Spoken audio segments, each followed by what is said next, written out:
¿Qué tal, Hola, Luis? buenas Buenas noches. noches, bienvenido. Hola, buenas noches. Perdón por la tardanza. No te preocupes. Te queremos agradecer ampliamente el que hayas aceptado la invitación y que recomiéndame un buen libro. Y también queremos agradecerle a Silvia que nos haya recomendado el libro y que nos haya contactado contigo para poder tener esta plática. Muchísimas gracias y bienvenido a Recomiéndame un buen libro. Gracias a ustedes y gracias a Silvia. Pues hay muchas inquietudes, hay muchas preguntas, pero nos gustaría más que nada que, bueno, muy bien dices tú en el libro que muchas cosas han cambiado durante este sexenio, durante el año, pero también desde que escribiste el libro a la fecha, creo que ha habido muchos cambios en el mundo. Entonces, pues nos gustaría que empezáramos, por favor, por ahí y sobre la marcha, pues iremos haciendo nuestras preguntas de acuerdo al orden de aparición en que todos fueron entrando al Zoom. Bueno, déjenme muy rápido decirles, yo creo que desde luego que el mundo ha cambiado. Este libro lo pensé para el año 2024 y escrito varios meses, muchos meses antes. Obviamente implica que las circunstancias específicas van cambiando. Yo creo que no ha habido un cambio dramático entre el momento en el que escribí y ahorita, excepto lo obvio, y es que las definiciones precisas de candidatos, de candidaturas, de partidos y demás se van a ir decantando, y eso tiene consecuencias naturales para esto. Pero déjenme darles una idea de lo que yo creo que es importante. Yo creo que tenemos, por una parte, una contienda potencialmente mucho más cercana de lo que parece en este momento, y por otra parte tenemos al mismo tiempo grandes oportunidades como país, pero también grandes retos que resolver. El gobierno actual va a dejar un legado tremendamente complicado en términos de presupuesto, en términos fiscales, en términos de crispación de la sociedad mexicana. Y todo eso se va a reflejar en lo que ocurra en las elecciones del año que viene. Los tiempos de que esto se materialice pueden ser distintos, pero me parece que lo importante es separar el tema coyuntural, es decir, qué es lo que va a pasar en el proceso electoral propiamente, de las condiciones estructurales con las que llegamos a este momento, porque yo creo que hay dos circunstancias que no hay que disminuir, buenas y malas. Una es que el país lleva 30 y tantos o 40 años de cambios muy importantes que paradójicamente han beneficiado al presidente, con las circunstancias, los factores que han hecho que el crecimiento haya sido mucho más alto, el crecimiento económico ha sido mucho más alto de lo esperado. Es producto no de lo que se haya hecho ahorita en esta administración, sino de lo que son los 40 años pasados. Pero lo más importante es que la gran constante durante el siglo XX en México fue un sistema político muy estructurado, muy organizado, ciertamente muy autoritario en muchos momentos, pero que era el factor que era confiable siempre. Cuando hubo terceros candidatos, es decir, candidatos fuera del PRI o dentro del PRI, pero disidentes de los nominados por el presidente en turno, el sistema político siempre respondió y tuvo capacidad de permitirle a los presidentes de mantener el orden y mantener los vectores fundamentales de la política en orden. Lo mismo es con las crisis del 76, del 82, del 87, del 94. Presidentes muy débiles como políticamente poco diestros como Cedillo, poco menos como Miguel de la Madrid, nunca tuvieron dificultades o problemas para hacer valer pues las necesidades de cambiar leyes, de modificar estructuras políticas, de modificar estructuras económicas, de modificar con maneras de conducir las cosas políticas o económicas, porque el sistema político les daba esa facultad. Eso es algo que ahora ha cambiado de manera muy profunda. Hoy lo que es confiable, paradójicamente, es que la economía es cada vez más independiente de lo que es el ciclo político, mientras que la política es cada vez más endeble. Lo que Lo que es claro en retrospectiva es que lo que el gobierno mexicano siempre ha sido muy débil. Desde la revolución en adelante ha sido un gobierno tremendamente débil, lo que le daba enorme fortaleza y enorme capacidad, como digo, autoritaria en enormes momentos, fue el partido, el PRI. Ahora que el PRI ya no tiene capacidad de actuar, si quieren me meto en eso con más detalle cuando conversemos, pero el PRI que ya no tiene capacidad para hacer, para implementar cosas porque ya sus estructuras son totalmente anquilosadas o ya no existentes, eh, ahora la capacidad de controlar eventos es prácticamente cero. Lo que está manteniendo estable al sistema político en la actualidad es la habilidad del presidente López Obrador para hacer las cosas, pero no es obvio que las potenciales sucesoras, cualquiera de ellas, Claudia Sheinbaum o Xóchitl Gálvez, vayan a poder mantener bajo control o en orden al país en el sentido político. Mientras que vean ustedes el tipo de cambio, no importa lo que haga el presidente, bueno o malo, el tipo de cambio cada vez está más estable y más tranquilo porque depende de dos factores que el presidente no controla, que son las exportaciones y las remesas. Si esas cosas se modifican, todo lo demás se modifica, pero ya no depende de lo que el gobierno haga. Ninguna de esas está bajo control del presidente. Desde luego, si se hacen locuras en el gobierno, este o el próximo, eso puede afectar esos factores, pero ya no es lo que ocurría antes, que era una mala declaración de un presidente podía trastornar toda la estructura de la relación económica con el exterior. Porque el otro factor que ha cambiado es que la economía hoy en día depende fundamentalmente de las exportaciones, es el principal motor de la economía mexicana. Exportamos los ingresos que producen las exportaciones se convierten en gasto por parte de las empresas, por parte de las personas en sus sueldos, y eso es lo que genera una cauda de recursos para toda la economía. Eh, la paradoja de esto, desde luego, es que aproximadamente el 80 y tantos% de la economía, como 89% de la economía está ligada al sector exportador o similar. Y quiero, digo, por similar, digo los que están en la lógica de la exportación y de la integración al resto del mundo, pero emplean nada más como el 15% de la mano de obra, mientras que el otro 85% de la mano de obra está con algo así como el 90% de las empresas que son chicas, pequeñas, microempresas, lo que sea, con problemas muy complicados todos los días. Entonces, esta es una de las paradojas. Tenemos un país que tiene una enorme fortaleza manufacturera de exportación, pero una enorme debilidad en la vida cotidiana de las personas. Esta contradicción o por lo menos esta paradoja es lo que hace que el país esté permanentemente en una complicación política. No hay una congruencia entre las dos cosas. Y la única manera de compatibilizar las dos cosas sería con una política pública, con una estrategia gubernamental de cómo ampliar los beneficios del sector que está dirigido a la exportación o, como digo, similares. Pueden pensar, por ejemplo, en los... eh, hay artículos como cemento, como pan, eh, y algunos alimentos que no viajan bien. O sea, se venden en 200, 300 kilómetros a la redonda, pero no pueden ir mucho más lejos. Pero eso no quiere decir que empresas como Cemex o como Bimbo o como Apasco no estén extraordinariamente bien integradas al resto del mundo. Simplemente pues, sus productos son diferentes por naturaleza del producto, no por otra razón. Y lo que ha pasado, y ese es yo creo el gran déficit del país ahora, hoy en día, es que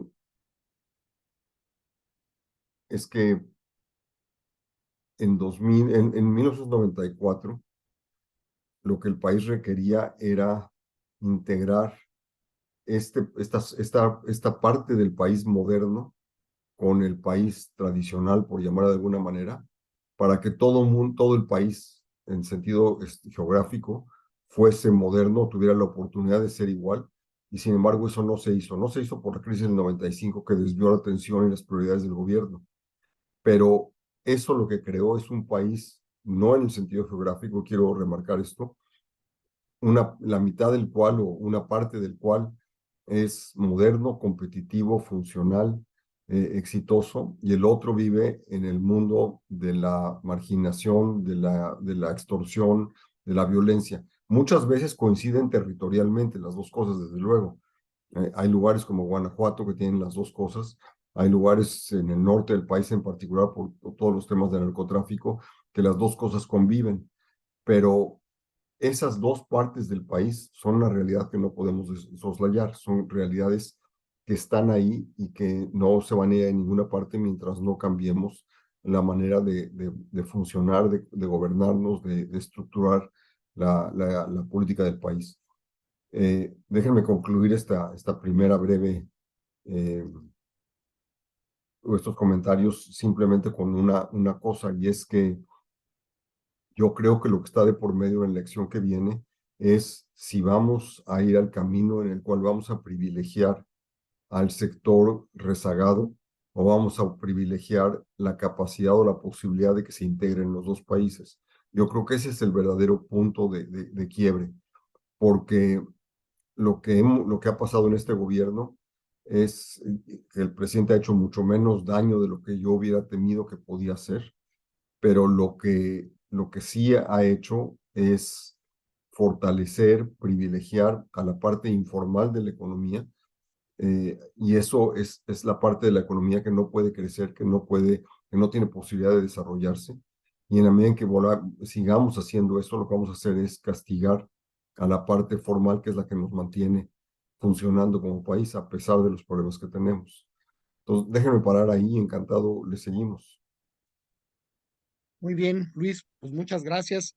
Y bueno, pues entramos en materia con tu libro en sus marcas y vamos a ir haciendo las preguntas de acuerdo como fueron llegando al Zoom. Así es que, Amanda, adelante, por favor. Hola, buenas noches. Luis, qué gusto conocerte, ¿eh?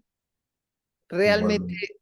me encantó leer tu libro y eso que yo decía de política, no quiero saber nada, no entiendo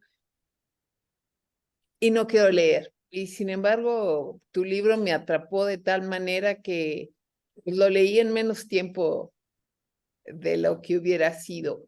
Pero mi pregunta es, ¿no crees tú que el papel de López Obrador va a disminuir muchísimo en su popularidad y demás con su actuación ahora en esto de Acapulco?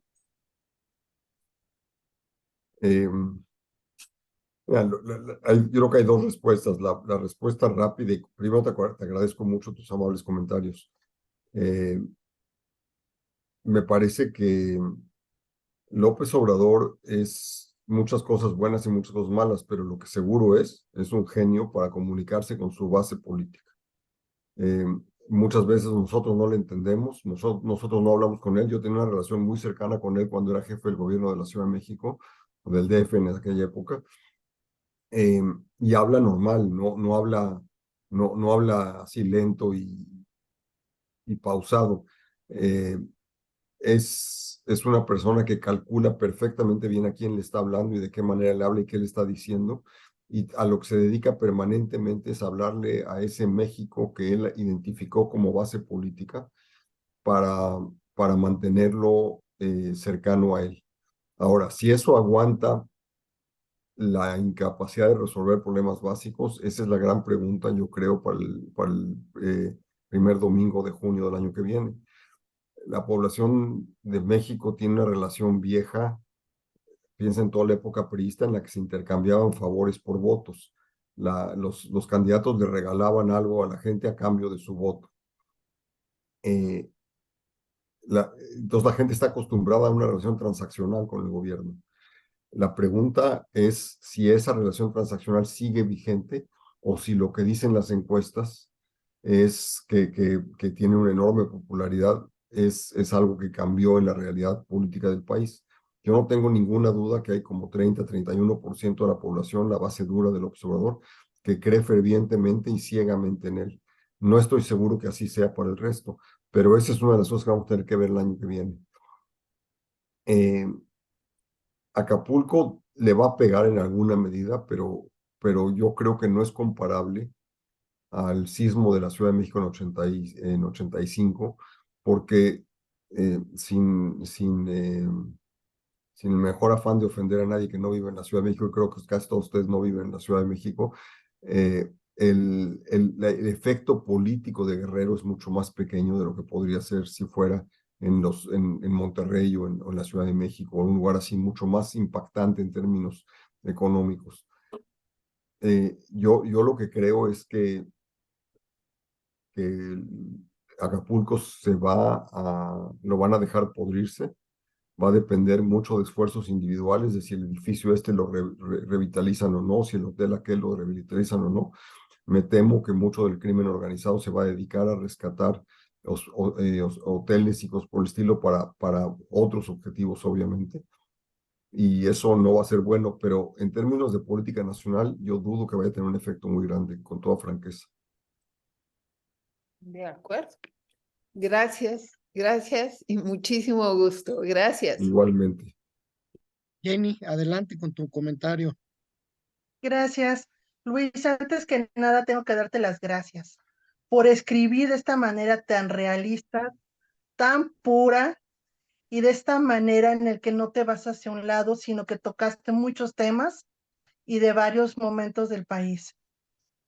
Yo tengo así que preguntarte dos cosas. Una, como analista político, no sé, yo a mi parecer, me estoy dando cuenta que nuestro presidente quiere como que ese poder absoluto, quedarse, controlar totalmente todo, ¿no? Como la Cámara de Diputados, senadores, el INE, pues todo lo que es el Poder Judicial y muchas situaciones más. Y esto de controlar todo, no sé, a mi parecer, como esto que decías, ¿no? De la falta de andamiaje institucional, ¿cómo podrías ver tú? ¿Crees que esto sería como agarrar y llevarnos hacia una dictadura disfrazada o hacia qué es lo que él busca con este poder absoluto? Y la otra es una pregunta por curiosa. Sinceramente, quiero saber tu opinión porque se ha tocado últimamente en estos días y sí quisiera saberla. Y es tu opinión sobre esta ley que obliga a cierto número de mujeres como candidatas. Gracias, Luis. Al revés, gracias a ti, Jenny. Primero, Primero, hay que ver, yo creo que si nos imaginamos a López Obrador en el año 75 como el presidente del PRI en Tabasco, piensen qué estaba pasando en ese momento ahí. Era un estado, primero el presidente de la República mandaba, en el sentido literal del término, en lo que el presidente quería se hacía. Luego, la economía en ese momento estaba funcionando gracias básicamente a Pemex. Pemex era el gran factor de demanda, como dicen los economistas, es decir, la compra de varillas, cemento, acero, tubos, todas las cosas que Pemex demandaba para poder explotar los recursos.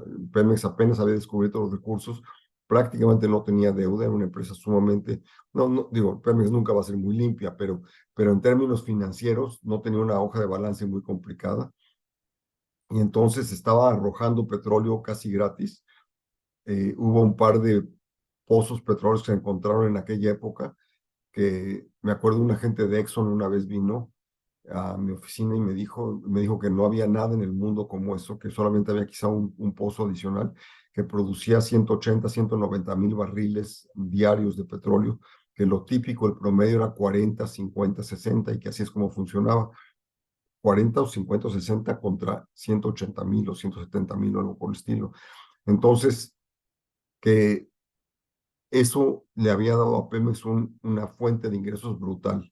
Y si ustedes alguna vez han ido a Tabasco, todavía hoy en día, si ustedes ven lo que es Villahermosa, pues tiene muchas tiendas, tiene Liverpool y tiene esta tienda y tiene Soriana y lo que ustedes quieran, pero no tiene una fábrica importante de nada. La única industria relevante es Pemex. Entonces, a lo que voy es que López Obrador tenía como imagen un presidente omnipotente, tenía a Pemex como la generadora de ingresos para todo el país y tenía dinero a pasto que él recibía para repartir a todo el mundo.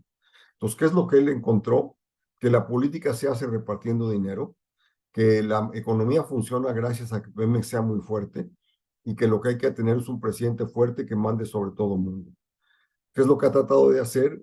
Una caricatura de aquella época. Está tratando de recrear el presidente fuerte de entonces. Está tratando de volver a hacer que Pemex funcione. El único problema es que Pemex está muerta. Pemex es una empresa que tiene una deuda de 105,000 o 108,000 millones de dólares. Entonces, en vez de que lo que le aportan a Pemex cree más riqueza, lo que hacen es un pozo, un hoyo negro, como dice la novela de ficción, eh, y no hay dinero que alcance para cubrir los pasivos de Pemex. Entonces, lo que ha hecho es, vía su habilidad para poner contra la pared a todo mundo, lo que hacen las mañaneras de polarizar, de criticar, de atacar, de descalificar, es mantener a raya a potenciales enemigos eh, y utilizar el dinero que tiene el gobierno para nutrir a sus clientelas políticas. Parte de ellas son absolutamente legítimas, como las pensiones de adultos mayores, pero otras son literalmente estrategias electorales que no tienen ningún otro objetivo, como de los jóvenes construyendo el mañana, o no me acuerdo cómo se llama el programa, cosas por el estilo. Vean en Acapulco lo que decía Amanda, que no toqué, que es, en vez de mandar dinero, en vez de mandar gente para mantener el orden y evitar la rapiña que se produjo allá, lo que mandó fue estos servidores de la nación que son operadores políticos. Lo que está buscando es cómo mantengo el control político para que voten por mí el año que viene. Esa es su naturaleza. Entonces, ¿qué ha hecho? Es tratar de eliminar todos los mecanismos que se construyeron, buenos o malos, creíbles o no, para restringir o reducir la discrecionalidad de la presidencia, como la Comisión Reguladora de Energía, como el INE, como la Suprema Corte de Justicia, todas esas cosas que se fueron construyendo para evitar que los presidentes se excedan en sus funciones. Algunas pudo con ellas, otras no pudo con ellas. La mayoría sí pudo y las destruyó, las hizo pues menos importantes. Pero el punto al que voy es que es muy predecible lo que está haciendo, es muy fácil de entender porque lo que quiere es un control. Lo que a mí me ha sorprendido con toda franqueza es que ha logrado el control, pero es lo que quiere, el control, no quiere para algo. Afortunadamente, porque si hubiera sido Chávez, hubiera sido para destruir esto, más cosas. Pero la verdad es que sin ser excesivo ni exagerado, no ha hecho tanto daño como el que pudo haber hecho dadas las circunstancias, porque el poder lo tiene para hacer lo que quiere. Los primeros 3 años tenía el control absoluto del Congreso y tenía un control razonablemente fuerte del Senado, y hubiera podido pasar cualquier ley, hubiera podido casi cambiar la Constitución sin consecuencia más trascendente, y no lo hizo. Ese es un temor que yo tengo con Claudia si llega a ser presidenta, porque ella sí tiene mucho más ejecutiva y tiene una visión mucho más transparente de lo que quiere lograr. Él tiene más una visión más de reyesuelo. Pues, entonces, dicho todo esto, me parece que lo que quiere lograr es ser él el que decida cuál va a ser el futuro, porque su único objetivo ahora es no acabar mal, acabar con que el gobierno próximo sea de su partido. Eso es lo que quiere, porque esa es la única manera en la que puede garantizar que por lo menos, o lo que él cree que puede garantizar, que su legado va a ser preservado. En la práctica, la realidad mexicana de antaño, desde el que se creó el Partido Nacional Revolucionario, el abuelo del PRI en 1929, 28, 29, es que el próximo gobierno va a tener que corregir los excesos del López Obrador. Hay incluso una teoría que algún académico escribió hace décadas, que era la teoría del péndulo. Un gobierno se iba demasiado a la derecha, entonces el siguiente iba hacia la izquierda y viceversa. no va a haber remedio, no importa si es Claudia o si es Xochitl, va a tener que corregir muchas de las cosas que hizo López Obrador porque no están funcionando. La próxima presidenta se va a encontrar con un país quebrado en lo financiero, con un presupuesto totalmente sesgado, sin un solo clavo para poder gastar en absolutamente nada, y con un país tremendamente polarizado y en conflicto interno. Eso va a ser va a tener que ser su prioridad, quiera o no quiera. Y eso es muy cierto. Y de esta otra pregunta que te decía, ¿cómo veías tú esto de que ahora a la fuerza por una ley tenga que haber cierto número de candidatas mujeres? Perdón, eso está en la Constitución, y lo que hizo el INE hace, no sé, 2 o 3 semanas fue codificarlo ya específicamente, y es que tiene que haber paridad de género en las candidaturas, y además lo acotan con que no puede escogerse que las candidatas mujeres vayan a distritos o estados donde es predecible que no pueden ganar, de tal manera que sí sea paritario el resultado. Ahí hay un tema filosófico. Yo creo fervientemente en que las mujeres deben tener los mismos derechos. Mis dos sucesoras, la primera y la segunda en Changarro, las dos fueron mujeres, así que no tengo ningún problema con los derechos de las mujeres. Ahora, si esto debe ser legislado y debe ser hecho de esta manera, es una pregunta diferente, si es un tema filosófico. Si uno cree que debe ser, pues, legalmente impuesto, o si debe ser producto de un desarrollo de la sociedad. Yo lo veo en una empresa en la que estoy en su consejo, en la que, por razones históricas obvias de las que todos conocemos, no hay muchas mujeres en los grupos de los primero, segundo, tercero nivel, pero en el sexto, séptimo nivel, ya pensando en esto en los últimos 10 o 15 años, ya hay casi paridad entre mujeres y hombres. Entonces, si esto sigue de la manera normal, en 10 años, 12 años, van a ser igual de competitivas las mujeres y los hombres para los puestos directivos más altos. La pregunta es si quieres imponerlo desde ahorita a fuerzas, o si le das simplemente el curso del tiempo para que lo que ya se decidió hace 8, 10, 12 años produzca ese resultado eventualmente. Eso es un tema más filosófico. Lo que ha producido esto es absurdos, como el de la Ciudad de México con Clara Brugada y Harfuch, donde si el PAN y el PRI logran poner un candidato creíble, yo no sé si este cuate Taboada es creíble o no lo conozco, así que no puedo hablar de él, pero podrían perder la ciudad, lo cual es fascinante que estén dispuestos a eso. Incluso hay un artículo esta mañana en algunos de los periódicos que dice que 6 de los 9 candidatos que postuló Morena para los 9 gobiernos estatales que hay podrían perder por esa razón. Entonces, si es cierto, es fascinante cómo la ideología se impone sobre las preferencias de la ciudadanía, de los electores. Muchas gracias, te agradezco mucho, Luis. De verdad, Al magnífico revés, libro. Me gracias a contestaste ti, muchas preguntas en el mismo libro. Gracias. gracias a ti. Silvia, adelante. Hola Luis, qué gusto oírte y gracias por estar con nosotros. Yo te tengo una pregunta un poquito más también de criterio de que nos platiques, pensando un poquito en las candidatas. Tú mencionas que hay como 3 posibilidades para el siguiente gobierno, que sería la continuidad o la transición o una nueva era. ¿En dónde crees que aplique cada una de ellas? ¿Crees que Claudia sea muy continuidad de López Obrador o se revele? ¿Cómo las posicionarías? Yo no quisiera necesariamente aplicar esas etiquetas conceptuales, porque pues, esto lo acabé en mayo o algo así del año pasado, así que, pero no quisiera aplicarlas hacia a fuerzas, eh, pues obligatoriamente a una persona, pero en concepto, eh, primero lo que dije antes, que es que nadie puede, todos los presidentes que yo he conocido, quizá con la excepción, no con el conocido, que he estudiado, quizá con la excepción de Cedillo, todos pensaron que iban a controlar a su sucesor. Todos pensaron que iban a ser pues el poder detrás del trono. Algunos dramáticamente, como Miguel Alemán, como Echeverría, como Salinas, y ninguno pudo. Ninguno pudo porque el poder no se comparte y lo primero que tiene que hacer el siguiente presidente en los primeros 10 minutos o en las siguientes 2 semanas es quitarse de encima al predecesor. No, no hay otra posibilidad. Esa es la realidad del poder y más en un país con el poder tan concentrado.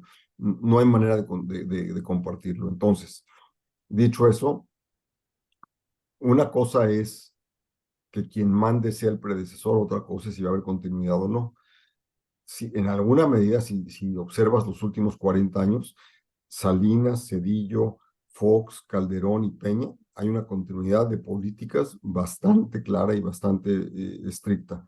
Lo mismo es cierto desde por lo menos Ávila Camacho hasta Díaz Ordaz. Es decir, ha habido periodos largos en que las cosas funcionaban para que le mueves. Corregían esto, corregían lo otro, tenían preferencias de gastar en una cosa, pues ¿cómo se llama? Adolfo López Mateos expropió la electricidad, lo que acabó siendo la Comisión Federal de Electricidad, pero en lo fundamental las estrategias fueron las mismas, no hubo un cambio. Los grandes cambios se dieron con Echeverría y López Portillo, pero sobre todo Echeverría, y ahora con López Obrador. Ya no debemos tener ningún López en el futuro. Pero yo creo que Claudia sería la primera presidenta, si es que gana, que no vendría del PRI ni de la concepción o de las restricciones priistas de la historia, porque Fox y Calderón no fueron priistas, pero aceptaron las restricciones financieras sobre todo y eso los limitó a hacer otras cosas. Ella viviría en un mundo totalmente diferente. Ella viene de una izquierda moderna, pero una izquierda más dura. Y diría yo dos cosas. Primero, no tengo duda que rompería con López Obrador y eso le sería muy complicado. Ahorita estoy seguro que no se imagina ese escenario ella, pero lo tendría que hacer porque no tendría remedio. Porque además, como digo, se va a encontrar con circunstancias que van a obligar a cambiar cosas. No hay manera. Va a tener que entenderse con el sector privado porque no hay manera que pueda funcionar esto sin que el sector privado invierta. No hay dinero suficiente para ello. Va a haber que hacer, no sé si una reforma fiscal, pero o baja radicalmente el gasto en estupideces como el Tren Maya y el tren interoceánico en el Istmo y cosas por el estilo, la refinería, o va a tener que subir impuestos dramáticamente y eso requería un acuerdo político muy amplio con el Congreso y con el Senado, y si no matas la inversión para décadas. Entonces, esas cosas van a requerir otro tipo de enfoque, de reconciliación de alguna manera, más explícito o más implícito. Eso, por definición, ya es un rompimiento con López Obrador. Luego, tendría que, yo creo que depende del resultado electoral. El escenario más preocupante para mí, imagínense qué pasa si la elección fuese el próximo domingo, donde Claudia no le ha ido tan bien en las encuestas, en los estados y demás, pero si la ven comparada con Xóchitl, ella va en un ferrocarril y Xóchitl va en un burro. Y la razón es que trae una estrategia muy bien hecha, muy bien articulada, donde paradójicamente o más bien de manera reveladora, Claudia no es prominente en su campaña. Es el concepto, es la 4T, es el rollo, pero no es ella. ¿Por qué? Porque ella no es prominente, porque no es carismática, no es atractiva. Entonces lo que hacen es privilegiar al conjunto más que a ella en lo particular. Es una estrategia inteligente, está muy bien pensada, precisamente por el tipo de material con el que están trabajando. La materia prima no es muy buena, entonces ¿cómo le haces para tener una campaña que funcione? Por otra parte, Xochitl tiene un dilema muy grande. Ella tiene que, primero, conciliar a los partidos políticos que la arropan, PAN, PRI, PRD, cada uno de los cuales tiene objetivos propios, y su principal objetivo es tener muchas curules, porque mientras más curules, más dinero. Lo último que les interesa es ganar la presidencia. Lo que les interesa es tener muchas curules y se buscaron un vehículo conveniente que les produzca esto. ¿Por qué? Porque en las elecciones del 2000, 2006, 2012 y 2018, el 89% de la población escogió al candidato de su preferencia a la presidencia y votó parejo hacia abajo por ese partido. Es decir, escogieron al Partido del Trabajo, quien haya sido el candidato del Partido del Trabajo, y de ahí puro Partido del Trabajo para el Congreso, para el Senado, para el gobierno estatal, para lo que fuera. Eso que se llama el voto dividido o split voting en inglés, es muy típico de países como Estados Unidos, muy poco usual en México, solo 11% de la gente lo hace. Pero lo que eso implica es que para tener una presencia importante en el Congreso, se requiere un candidato fuerte, o candidata en este caso, que atraiga el voto para la presidencia y entonces la gente vote por esa persona en los demás, ese partido en las demás cosas. Entonces, Xochitl tiene que tener a los partidos bajo su control de alguna manera, porque además son los que le proveen estructura, y estructura quiere decir pues que le arreglen los hoteles donde va a estar en la noche cuando está en la campaña, que le tengan los camiones para llevarle a un lugar allá, que le organicen los mítines para que se presente con la gente. O sea, no es poca cosa, es toda la estructura de una campaña. Ya vean lo que le pasó a Claudia hace un par de semanas en el Estadio Azul, donde llegó y no había nadie. Eso es producto de los que operan y manejan, traen a la raza, como dicen ellos, a los acarreados para que llenen el estadio y se vea bonito. Entonces, ¿va a ser continuidad o no? Yo creo que va a depender de las circunstancias en las que se encuentre y de sus propias creencias y valores. Y no tengo duda que las creencias y valores de Claudia son distintas que las de López Obrador. Pero el escenario más preocupante es que si este domingo fuese la elección, no nada más ganaría Claudia, sino que arrasaría Claudia. Y López Obrador ganó con 53%, ya podría ganar con 58, 59%. Y el número mágico, según me dice Luis Carlos Ugalde, que fue presidente del INE, es 41%. Si nadie logra individualmente el 41, es decir, si alguien logra más del 59, o la combinación o se divide el voto minoritario y alguien logra 57, 58, 59% del voto, entonces no nada más tiene mayoría absoluta, puede tener calificada. Y si tiene calificada en las dos cámaras, los que van a gobernar no va a ser Claudia, sino a la izquierda dura, los puros, como les llaman en el argot de la 4T. Y entonces sí, son personas que no entienden cómo se crea valor, cómo se crean empleos, cómo se crea riqueza, no entienden por qué debe crearse riqueza. Y entonces sí tenemos un escenario más tipo venezolano, más tipo, pues, cubano, en el sentido de que tratarían de cambiar todo para que se ajuste a sus prejuicios, a sus ideologías y demás. Desde luego México no es Venezuela y no es Cuba, pero a lo que voy simplemente es que los que gobernarían serían ellos, porque tendrían la fuerza para hacerlo y se impondrían sobre la presidenta en ese caso. Entonces, lo que yo confío y espero es que Xochitl se ponga las pilas, como dice el dicho, y logre crecer y desarrollarse de tal manera que yo espero que pudiera ganar. No porque espere grandes cosas de ella, la conozco de hace, no sé, 25 años y no le tengo ninguna fe, pero prefiero ese desmadre que ella produciría, y hablando en sus palabras, que lo que produciría Claudia, que sería un gobierno mucho más autoritario. Interesante. Realmente tu libro a mí me hizo pensar muchas cosas, darme cuenta de muchas cosas, como que a veces nada más leemos los periódicos o las noticias y entonces tenemos otros puntos de vista muy diferentes. Realmente disfruté la lectura y muchas gracias por acompañarnos. No, al revés, gracias por hacer esto posible, querida Silvia. Ricardo, Es que adelante. Silvia cuando yo estaba en prepa, ya estaba en kinder, entonces. No, Luis, mucho. ya les platiqué que fue un orgullo tenerte como compañero de muchos años. Y, y no me podrán dejar mentir, pero dije, no, es que siempre fue súper inteligente, otra cosa, totalmente. Y de veras, siempre te he admirado y te estimo mucho. Qué Gracias. amable, muchas gracias. Muy bien. Luis, mucho gusto. Soy Ricardo Herrera. Yo sí estoy aquí en la Ciudad de México. Qué agradable es escucharte.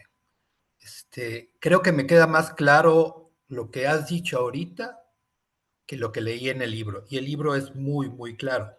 Entonces, eres muy elocuente y eso me gusta mucho, ¿no? Y permite entender un poquito más lo que hay detrás del libro. Yo tengo varias dudas, dudas que me aparecieron al leer el libro porque eh, yo tampoco soy muy, muy dado a entender la política o a querer entender la política a pesar de la historia que tengo.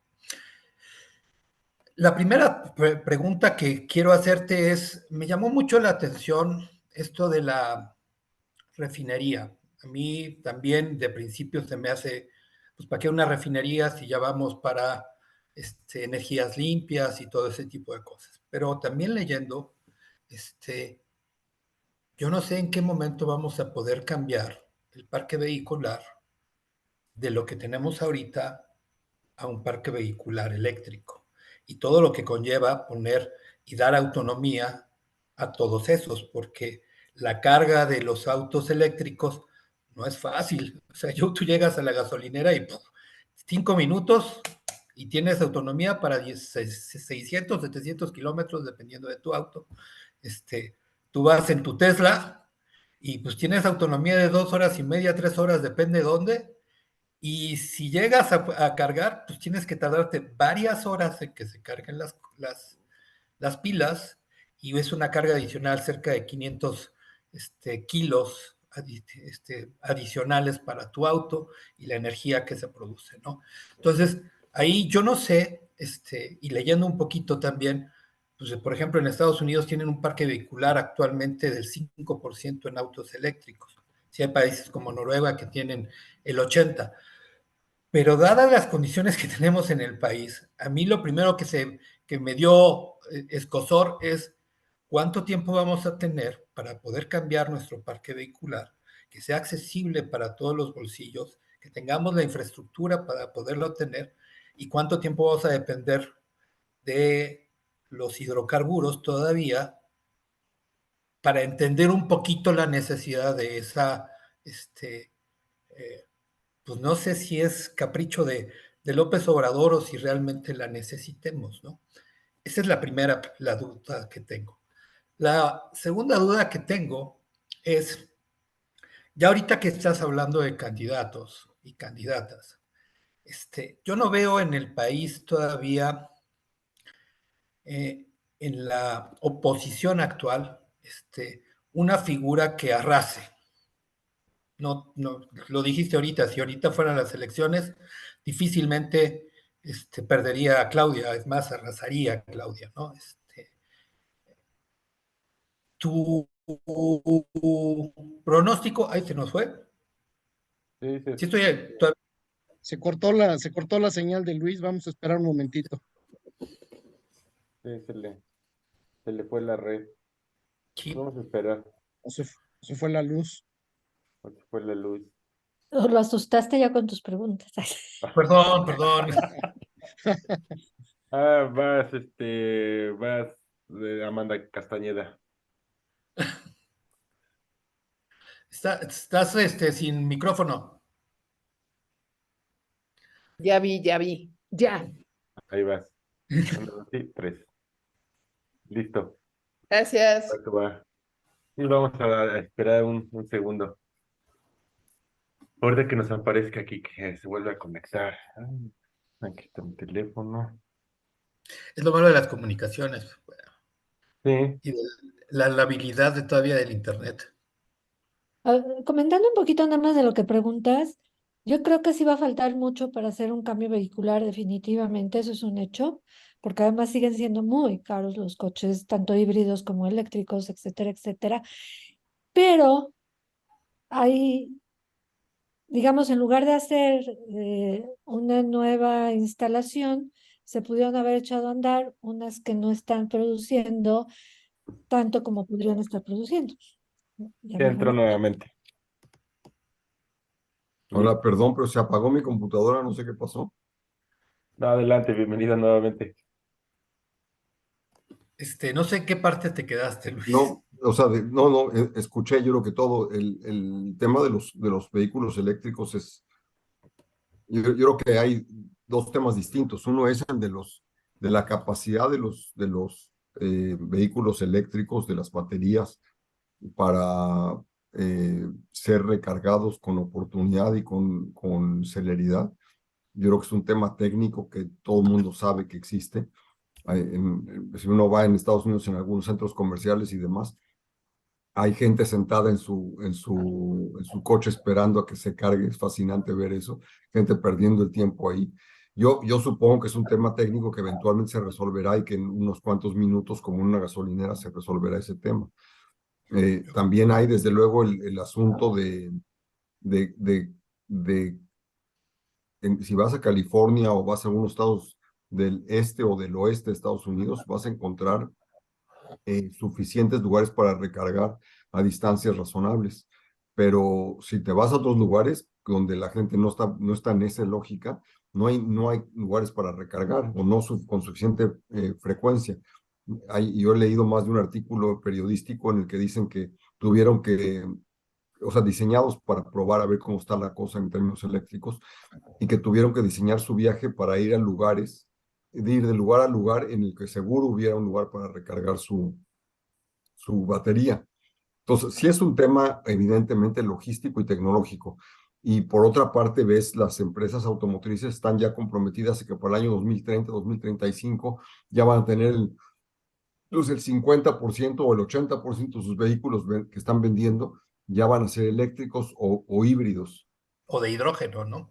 o de hidrógeno. Bueno, esos tienen menos problemas Ese no carga. tiene problemas, pero Exacto. para tener una Pero refinería, que era la duda, yo no sé cuánto tiempo nos tardaremos en la transición para que podamos hacer todos esos cambios y todavía dependamos de usar hidrocarburos como tal, porque no nada más son los autos, las hidrocinas o no sé cómo se llaman para los aviones, todo lo que tiene que ver con la industria.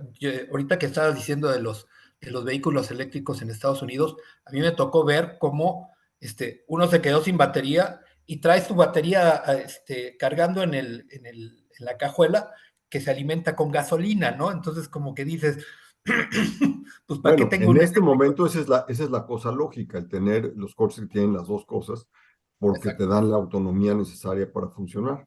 Eh, exacto. Mi hijo que vive en California tiene unos vecinos que iban a tener un hijo y se fueron al hospital diciendo que todavía no, que regresen.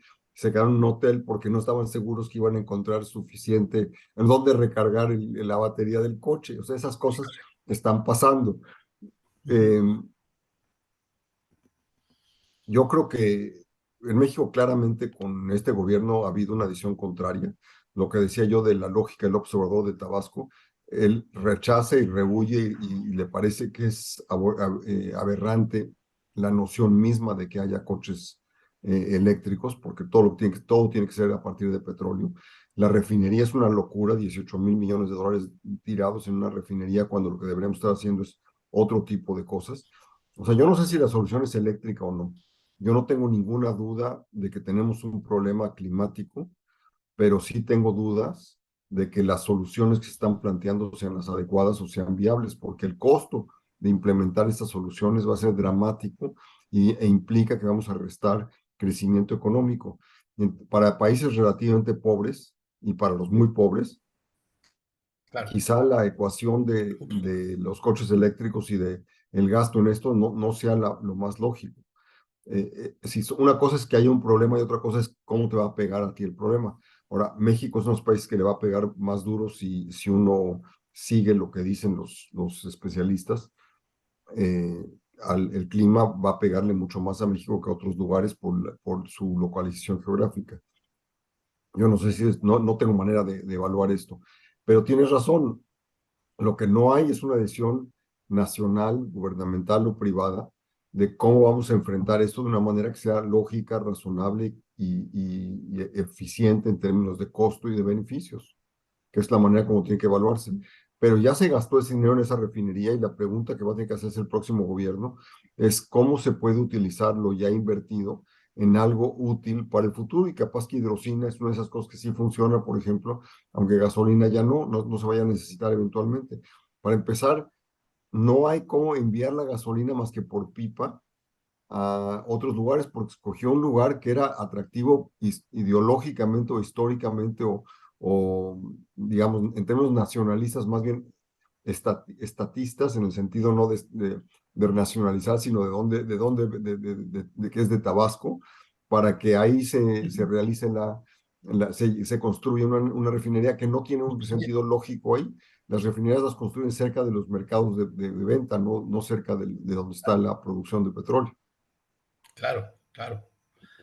Bien, entonces, pues ahí queda todavía ese tema. Es muy interesante y a mí me abrió así como que muchas dudas, no solo por lo que es Obrador, sino también por cómo vamos nosotros para ese futuro, pues no tan lejano, ¿no?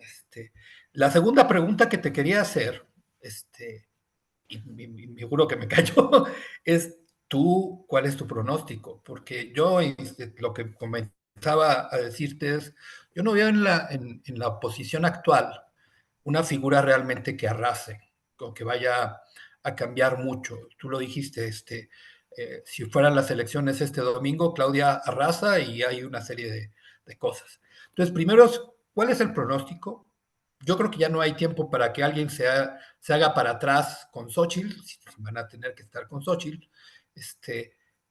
Los otros partidos, como nuestro ex gobernador, porque ya está en licencia, bueno, gobernador con licencia, Monterrey, pues ya está candidateándose y yo creo que va a robar parte de los mismos votos. Pero más allá de la presidencia, a mí lo que me preocupa son las cámaras. Entonces, ¿qué es lo que tenemos que hacer? Y cómo pueden equilibrarse las cámaras justamente para que no tengan un poder absoluto, ¿no? Bueno, yo no daría por muerta a Xochitl. Samuel García sí representa un riesgo muy grande para esa candidatura, porque le quita más a la oposición de lo que le quita a Morena. Morena, así es. Entonces, es bastante obvio que es López Obrador que está detrás de esa candidatura, no es casualidad. Correcto. Así Mi lo pienso. impresión es que el cálculo de Movimiento Ciudadano es que van a decidir para enero o febrero. Si Xochitl empieza a levantar, se van a retirar. Si no empieza a levantar, van a tratar de acabar siendo la segunda fuerza, porque su proyecto es ganar el 2030 ellos solos. Entonces, lo que ellos realmente quieren es ser segunda fuerza el año que viene.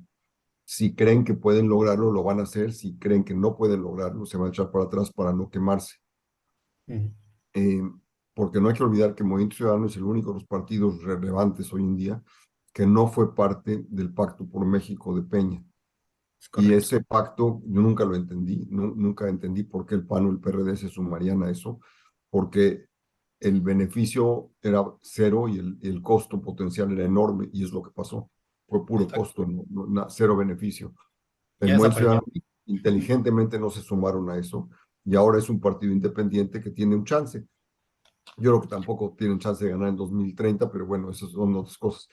El proyecto es Colosio para el 2030, ese es el esquema que ellos traen. Pero yo creo que Xochitl, déjame poner de esta manera, a estas alturas del partido en 1999, Fox iba 19 puntos atrás de la Bastida. Entonces, y ganó al final, ganó 5 semanas antes, no ganó 6 meses antes. El día del hoy, que fue en el mes a finales de junio, de mayo, fue cuando empezó a subir en las encuestas y fue cuando ya llegó al triunfo en ese momento. Desde luego, hay una diferencia muy grande, y es que Fox iba contra Cedillo y López Obrador, y Claudia, Xochitl va contra el Obrador. Entonces hay una diferencia dramática en eso porque el verdadero candidato es López Obrador Sí, claro. y él va a violar todas las leyes con tal de quedarse ahí. Entonces, eh, mi punto simplemente es que yo no la doy por muerta porque es una luchadora, porque es una persona que no se amilana, no se duerme. Lo que tienes que acabar de organizarse y de construir algo. Pero si lo está haciendo y sus gentes insisten en que lo está haciendo, no está tarde. Si no lo está haciendo, está perdido. Pero yo lo que hemos visto ahorita no es suficiente para juzgar un resultado en junio del año que viene. También hay otra cosa, y es que Claudia puede chocar contra la pared. Va tan rápido y tan arrogante que también podría darse un golpe en algún momento. Claro, Otro acapulcazo en los próximos meses, en un lugar más grave, y puede costarles la elección. claro. Ok. Pues muchas gracias, Luis. Me Al abras revés, muchos gracias a ti, panoramas, Tocayo. y gracias. Gracias a ti. Dani, adelante. Hola, ¿qué tal, Luis? Buenas noches, un gusto escucharte, conocerte. Fíjate que ahorita te estás platicando acerca de Claudia. Yo sí tengo un montón de preguntas, voy a tratar de agarrar como tres para poder hacerte, o dos. Pues mira, cuando estaba haciendo su elección Morena interna, fueron entre 5 o 6 candidatos. Entonces, a mí me llamó la atención que si tú sumabas los porcentajes de los demás candidatos, pues era claro que Claudia pues no tiene esa mayoría y realmente no era como la opción de Morena, más bien al parecer algo le hicieron a Marcelo Ebrard, pero es Claudia la candidata de López Obrador porque ella hace una continuidad del discurso del presidente. Y ahorita que son las campañas, bueno, va a empezar la época de la campaña, realmente no estamos escuchando una propuesta real de ella, sino pues simplemente no está criticando al gobierno actual, sino que está diciendo que va a seguir con una transformación y ese es el discurso. Y entonces comento esto porque creo que es muy importante la parte del voto. Hay mucha gente que está molesta eh, por lo que ha pasado en varios estados, por cómo el actual presidente lleva el gobierno de México, por lo que pasó en la pandemia.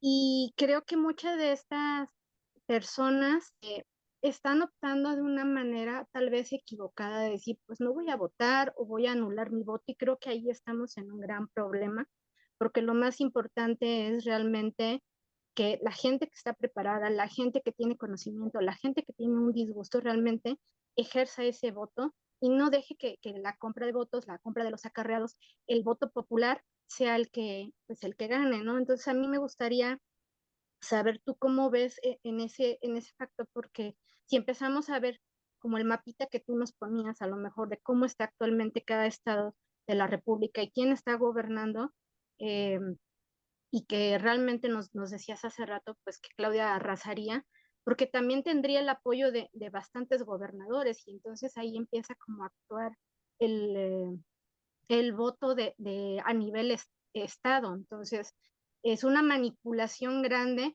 que realmente ahorita con lo que está pasando en Acapulco, pues uno empieza a ver en las noticias y todo, cómo la gente que lo sufre más, pues está pidiendo ese apoyo y se dan cuenta que desaparecieron el Fonden y que no hay recursos y que no los quieren apoyar y pues es como abrirles los ojos a esa gente que incrédulamente pensaba que el gobierno realmente los estaba apoyando porque su discurso o su intención siempre ha sido mantenernos con un gobierno que no esté educado, que sea pobre, para seguir controlándonos. Entonces, parte del libro lo menciona, pero sí es saber la importancia de ese voto. Ese es un comentario que me gustaría que tú lo pudieras extender de por qué es importante que la gente vote. Y mi segundo es el exceso de partidos.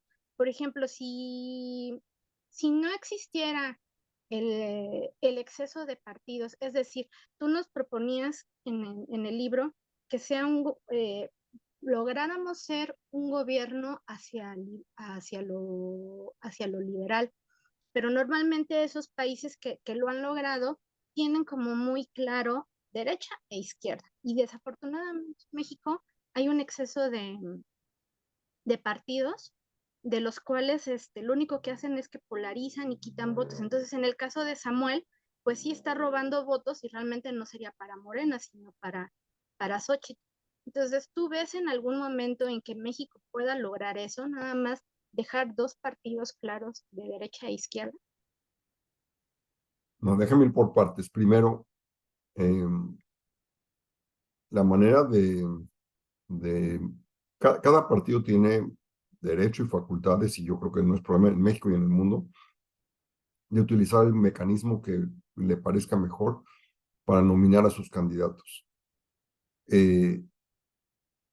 Morena ha decidido utilizar las encuestas como principio, pero si ves los resultados, el resultado no tiene nada que ver con las encuestas.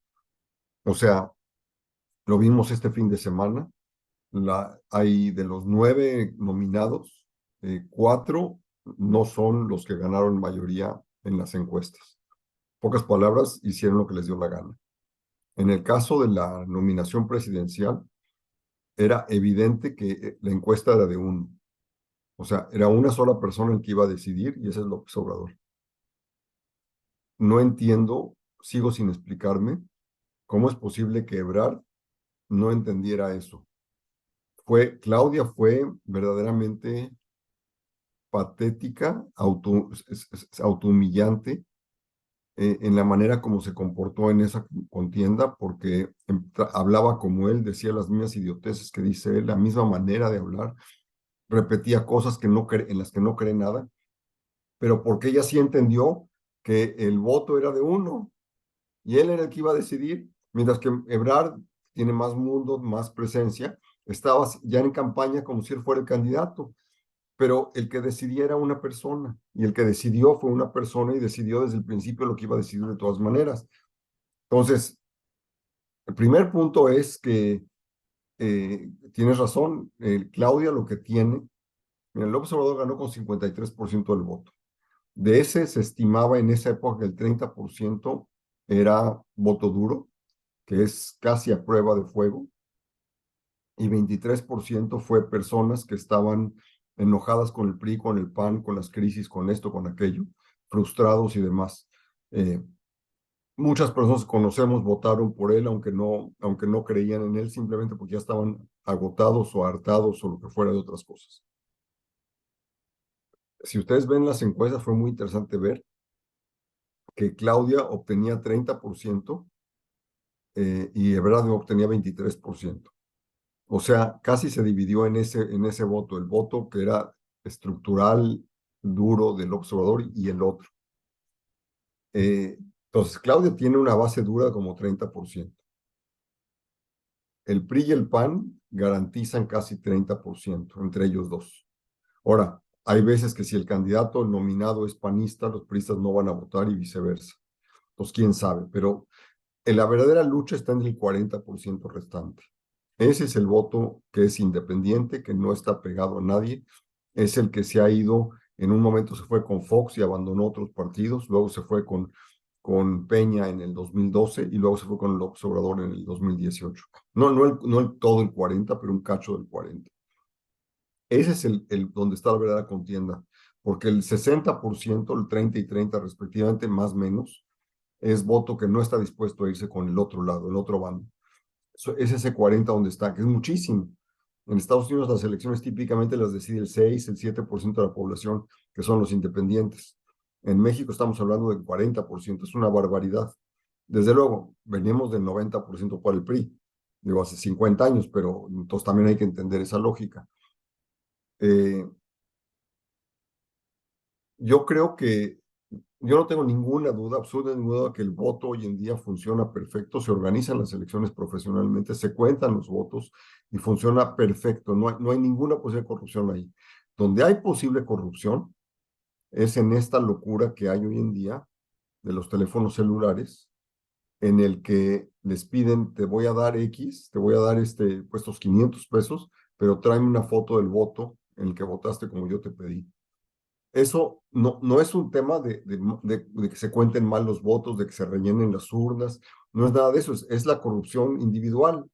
O sea, es como si uno de nosotros decide que va a ir a votar por tal persona porque nos va a dar tal beneficio. No hay manera de probar eso, no es manipulado, es una decisión consciente que cada quien tomó. Puede ser justificable o no, pero es lo que nos toca vivir. Pero yo creo que el INE es hiperprofesional y no tengo duda más hacia el futuro con el nuevo consejo, pero la maquinaria que organiza y administra las elecciones, que es muy costosa porque es permanente, en eso somos excepcionales en México, pero por razones históricas que todos conocemos, funciona y es una maquinita y es realmente excepcional. Yo creo que debemos ir al revés. No creo que debamos tener, bueno, es bien, el sistema ideal, el sistema político ideal es de dos partidos. En términos técnicos es la mejor manera de organizarse. Pero la realidad es que no tenemos eso y no vamos a tenerlo nunca. Entonces, eso es un deseo, pues, un deseo hipotético, ideal, interesante, pero que no tiene viabilidad posible. Lo que yo creo que sí deberíamos tener es mucho mayor facilidad para crear y destruir partidos. Porque digo, si el extremo es Francia, por ejemplo, donde en 24 horas se puede crear un nuevo partido, puede participar en las elecciones, incluso puede ganar. Macron, el presidente actual, creó su partido unos meses antes ya ganó y se reeligió. No tiene control del poder legislativo, porque no hay manera de que sea eso, pero es una persona que pudo crear su partido con rapidez. Eso le da más flexibilidad, más fluidez y se reorganizan las cosas y un partido viejo pasa la historia y no pasa nada. Aquí tenemos partidos como el PRI o como el PRD, que son partidos históricos que tienen realmente poca razón de existir hoy en día. Y si hubiera más flexibilidad y la gente se pudiera cambiar fácilmente de partido, crear uno nuevo, podría haber nuevas organizaciones. Hay argumentos buenos para evitar que se fragmente demasiado el número en un número múltiple de partidos. Hay otros argumentos como el que tú planteas legítimamente, que es vamos a juntarlos y que se organicen y sean nada más dos partidos. Yo creo que lo que deberíamos tener es, para que muchos partidos funcionen, tiene que haber dos vueltas de votación, porque en la primera puede haber 1000 partidos, pero en la segunda solo hay dos. O sea, son los dos primeros lugares en la primera vuelta. Entonces, si no vamos a tener eso, no, es poco funcional hacer mucho más fácil la creación de nuevos partidos, pero sí sería ideal que pudiera haber más fluidez en el cambio de unos partidos hacia otros. Porque tenemos el caso del PRI y el PAN, donde lo que los une es la oposición al López Obrador, no el que tengan, digo, los últimos 50 años han compartido políticas fundamentales, pero eso ha sido un tema de élites de los dos partidos, no de la base de los dos partidos. Si ustedes ven algunas votaciones estatales, no han ido, los panistas no han ido a votar cuando el candidato es priista y viceversa. Eran los enemigos históricos y de pronto la tienen que votar juntos. No ha funcionado eso. Entonces, yo creo que el que haya un enemigo común es lo que puede hacer que alguien como Xochitl, no sé si gane, pero que tenga una presencia mucho más grande de lo que uno se imagina. Sí, aquí lo que tal vez faltaría, o no sé, la parte de la campaña de Xochitl, ver cómo podrían ponderalizarla o hacerla,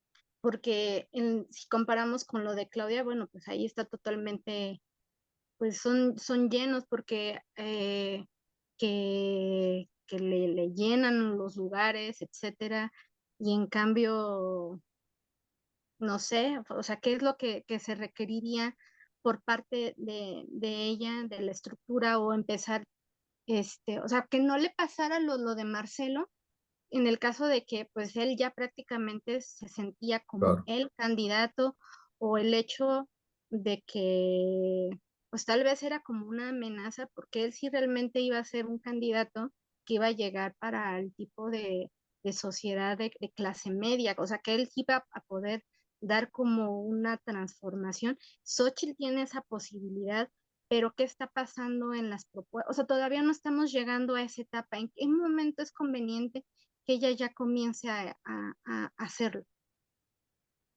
No, bueno, yo creo que tienen que hacerlo ya desde ahorita. Lo que pasa es que también hay que entender que está bloqueada, no le dan acceso a muchos medios de comunicación, las dos televisoras están en contra, o sea, están trabajando para Claudia. Entonces también hay un bloqueo ahí y eso tiene que remontarlo de alguna manera. Pero también yo creo que hay un tema de desorganización o de falta de organización que tiene que resolverse. Como mencionaba yo antes, hay personas que conozco que están allá adentro que me dicen que la cosa está mucho más organizada y funcionando de lo que uno se imagina y que tienen un buen plan, que tienen buenos asesores, porque al final lo que importa en una campaña es identificar dónde están los votantes que yo necesito y cómo puedo cautivarlos y lograr su voto. Y eso quiere decir que no necesariamente tienes que estar en los medios todos los días, no necesariamente tienes que estar en discusiones públicas, no en debates, tienes que estar en donde están los votos. Y por ejemplo, Xóchitl no debería estar perdiendo su tiempo en estar en Chiapas o en Oaxaca, donde va a tener 15 votos.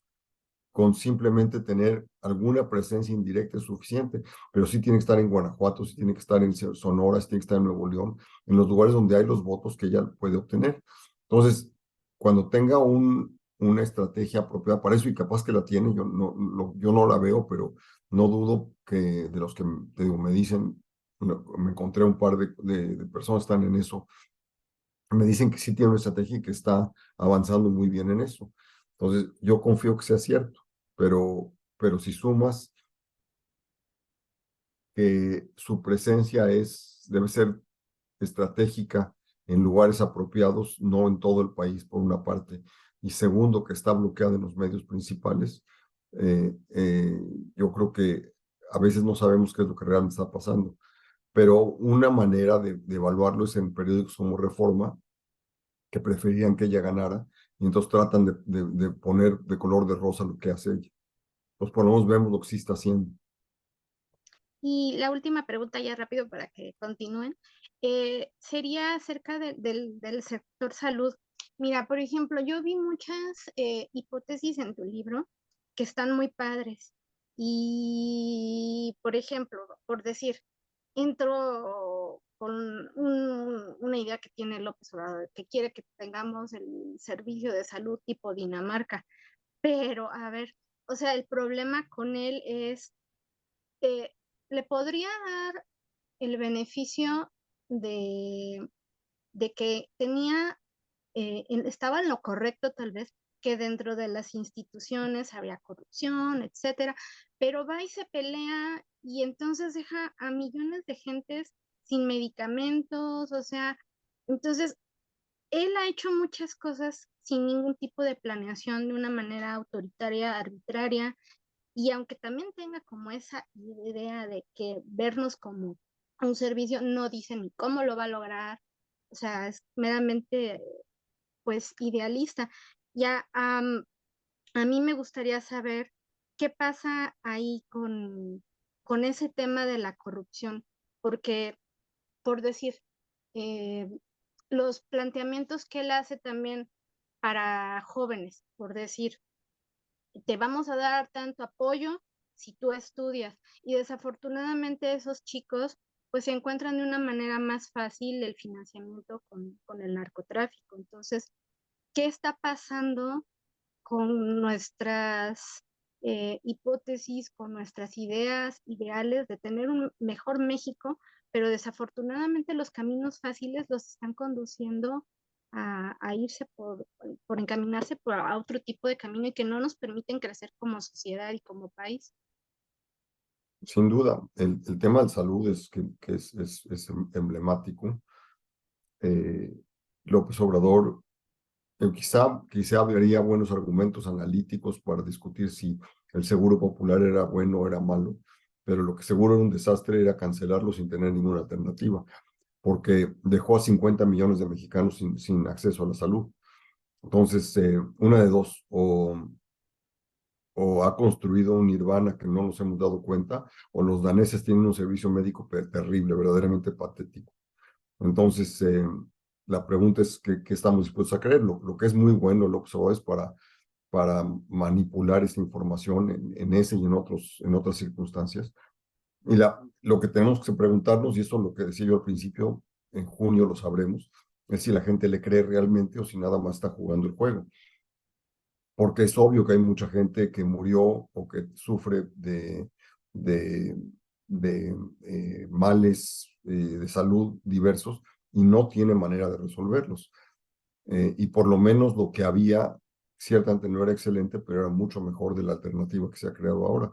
Tanto así que pasó al no sé qué del bienestar, no sé cómo se llamaba, y ahora ya está en el IMSS, porque resultó que no funcionó esa alternativa, ni la habían organizado, ni la habían estructurado para que pudiera funcionar.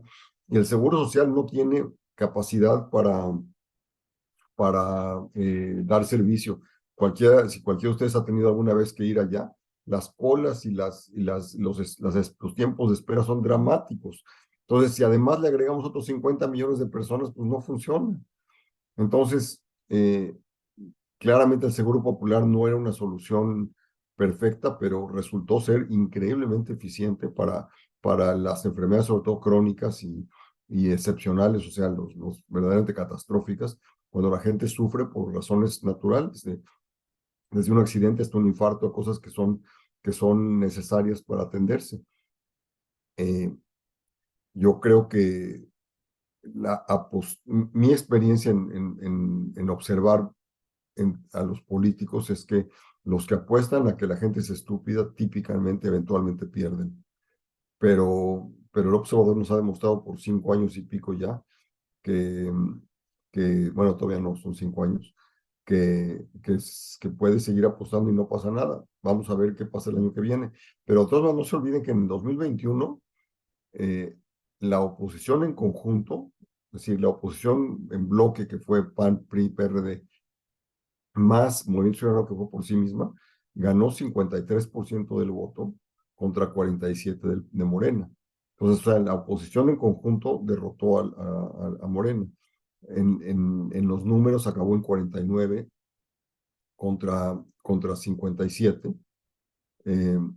digo contra 47 porque la diferencia la hizo Movimiento Ciudadano que fue por sí mismo.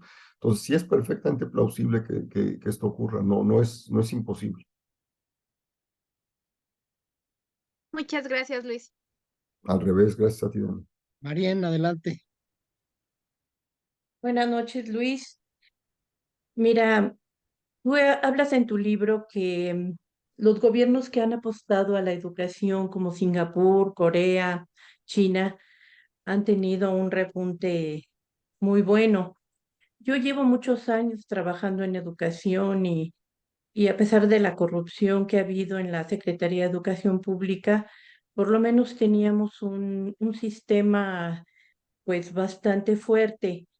Últimamente, pues los antiguos no han tenido continuidad, se han ido, se han jubilado y ahora tenemos gente muy inepta que nos hace de verdad hacer cosas muy, muy desagradables y nos quita el tiempo. Mi pregunta es, ¿tú crees que hay alguna posibilidad de que los futuros gobiernos le apuesten a la educación? Yo creo que hay dos respuestas contrastantes para eso. La primera es que si ves la relación entre niveles de educación contra ingresos en Singapur, en Japón, en Estados Unidos, en Finlandia, mientras mayor el nivel de educación, mayor el ingreso. Y en Estados Unidos, que hay estadísticas para todo muy detalladas, puedes encontrar cuántos años de educación después de secundaria y cada nivel te da un ingreso, es exponencial a partir de ese momento. Y si tienes Estados Unidos college completo, tiene un ingreso varias veces más que de high school completo, por ejemplo. En México esa relación no existe.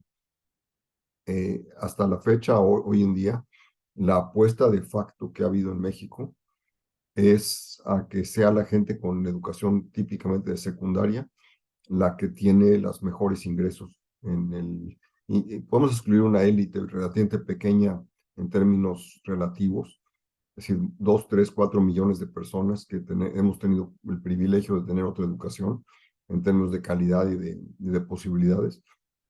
Pero fuera de ese núcleo, la mayor parte de la población no ha tenido acceso más que a niveles relativamente bajos. Entonces, si tú eres una empresa que va a invertir en México en la fabricación de alas de avión, estoy hablando de un caso en Querétaro, o de motores en Guanajuato o lo que sea, pues lo que traes es tecnología que pueda ser utilizable por personas de ese tipo, de ese nivel educativo.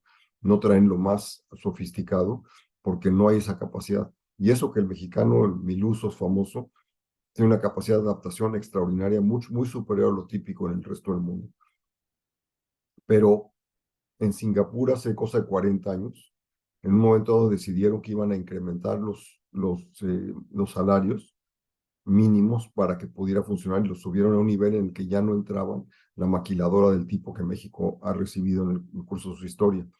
Pero para poder hacer eso ya tenían una educación de otros niveles totalmente distintos y lograron dar un salto dramático para convertirse en los países más ricos del mundo en términos per cápita. Entonces, esa inversión es necesaria, es importante.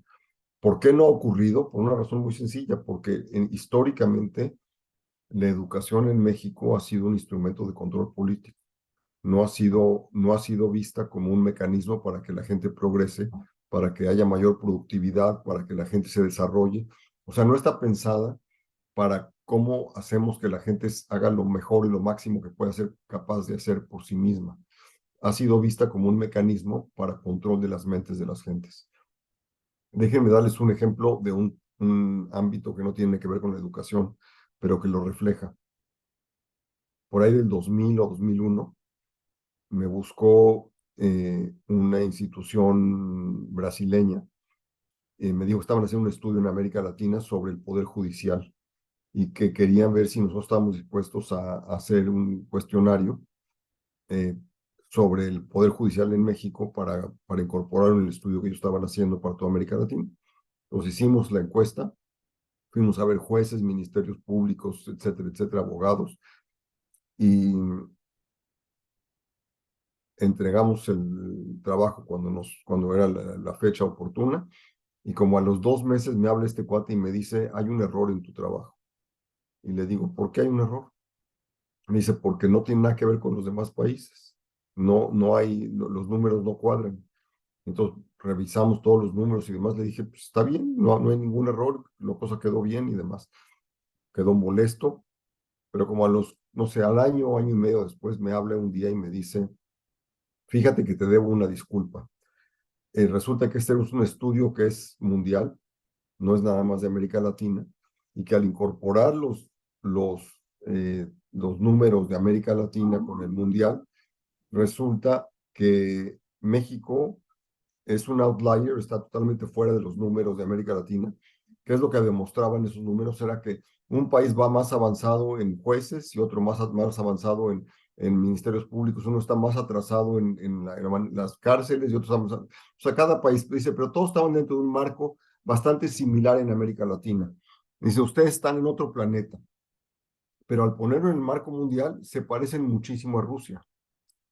Y entonces, lo que te quiero pedir, me dice él, es que te juntes con el cuate del que hizo el estudio ruso y vean por qué demonios son tan diferentes al resto del mundo. Y entonces hicimos una serie de análisis adicionales, encuestas y qué sé yo, no encuestas, entrevistas, y la conclusión a la que llegamos fue que el Partido Comunista o la estrategia del gobierno soviético, esto ya era Rusia, ya no era Unión Soviética, pero que la estrategia del gobierno soviético y la estrategia de los gobiernos priistas había sido muy similar en una cosa, no ideológicamente, pero los dos querían conquistar las mentes de las personas, los dos querían encontrar la manera como pensábamos. Y entonces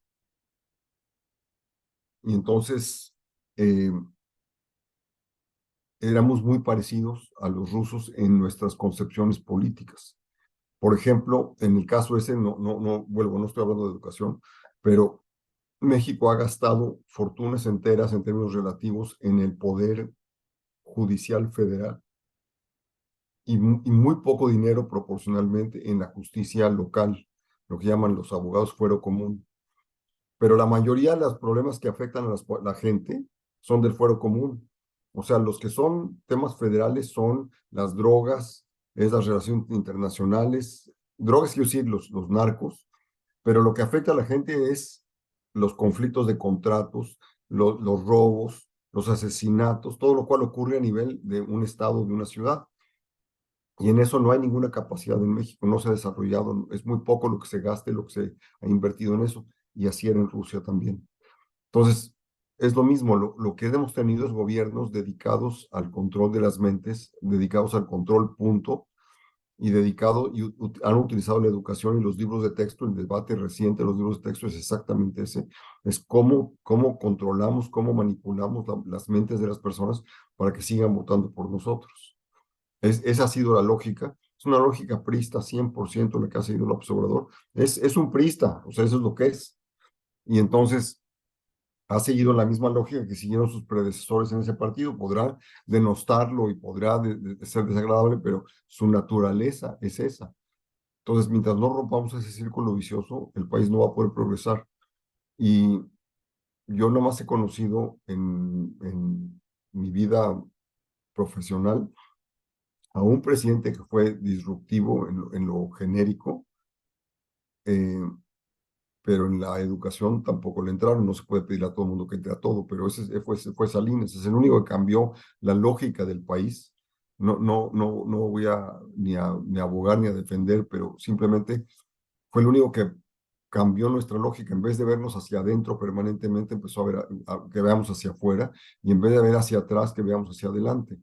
Yo creo que ese fue un cambio dramático, pero no hubo la consecución, no hubo la secuencia necesaria para que realmente rompiéramos con el viejo México.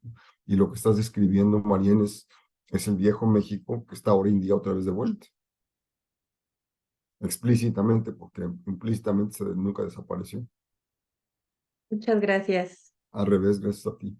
Muy bien, Luis, pues nos hemos, creo que, extendido con las preguntas y en el tiempo. Te queremos agradecer que nos hayas aceptado la invitación el día de hoy, y te pedimos un último favor, nos sacamos una foto, los que tengan su libro ahí a la mano, para que Yo no quede soy ahí. uno de esos. Ando de viaje, entonces no traigo el mío. Ok, bueno, ahí va Les agradezco mucho la oportunidad. ahí va la primera.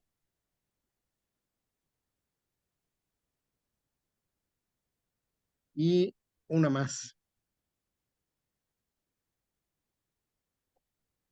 Luis, muchísimas gracias, y bueno, pues las puertas de Recomiéndame un Buen Libro están abiertas para, pues, comentar, La próxima. y yo creo que valdría la pena en algunos meses, en 2024, por ahí de julio, agosto, que pudiéramos volver a platicar y bueno, pues ver cómo nos fue en la feria, ¿no?